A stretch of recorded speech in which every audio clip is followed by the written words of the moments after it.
Traders, आपके सामने ये गोल्ड का 30 मिनट का टाइम फ्रेम मैंने ओपन किया हुआ है। ये सारी कैंडल्स 30 मिनट्स की हैं। यहाँ पे 50 का मूविंग एवरेज और RSI मैंने लगाया है, ठीक है। और मेरे AI फॉरेक्स ट्रेडिंग रोबोट जो है, automated artificial intelligence trading robot, उसकी भी मैंने वीडियो अपलोड की है। तो उसने कहा है कि 30-70 जो ऊपर रेजिस्टेंस थी, गोल्ड ने उसको ब्रेक किया, अब ये सपोर्ट का काम कर रही है, ठीक है। तो अगर 50 के मूविंग एवरेज के हिसाब से देखें तो ये 3061.21 आ रहा है, तो गोल्ड इसके ऊपर है। 50 के मूविंग एवरेज के हिसाब से भी गोल्ड बुलिश है।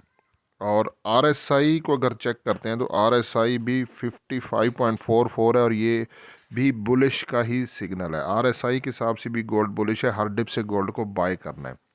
अच्छा, यहाँ पे अगर गोल्ड को 30 मिनट के टाइम फ्रेम पे स्मार्ट मनी कॉन्सेप्ट में देखें तो यहाँ पे मैंने कुछ कैंडल्स को रीड किया है।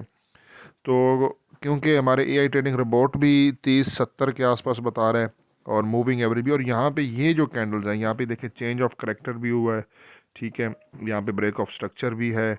और इस कैंडल की जो नीचे प्राइस आ रही है ना, वो आ रही है 3065 0.64 है, लेकिन वो ऊपर आप स्प्रेड छोड़ दें तो मेरे हिसाब से वैसे 50 का मूविंग एवरेज 3061 पे है, लेकिन मेरी कैलकुलेशन के मुताबिक 3065 टर्निंग पॉइंट है।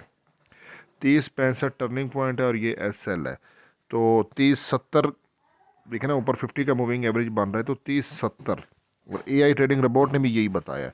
3070 से आप गोल्ड को बाय कर सकते हैं, 3065 का SL रखें, और फिर ऊपर 3080-82 यहाँ का TP रखें। ये फ़िलहाल का स्नैरियो है। हसन अमान को दुआओं में ज़रूर याद रखिएगा। जुम्मतुल विदा है, रमज़ान शरीफ, दुआओं में ज़रूर याद रखिएगा। अल्लाह हाफिज़।